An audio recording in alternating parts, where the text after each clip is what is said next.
சாமி உங்ககிட்ட ஒரு சந்தேகம் கேட்கணும்னு எனக்கு ஆசை. மீன் பிடித்து அற்ப பயணி உனக்கு சந்தேகமா? சாமி நகர்ந்து அமர்ந்து விளக்கம் சாமி.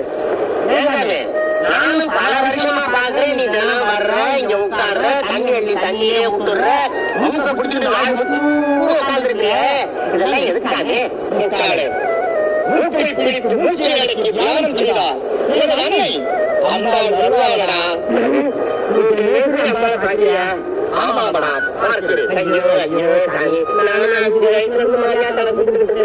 கண்ணுக்கு ஒரு நாள் கூட தெரியல. ஒரு காரியம் பண்ணு, அந்த மாட்டுக்கு முன்னாடி ஒழிச்சுட்டு அம்மா அவனுக்கு ஒரு கட்டங்கள் நான்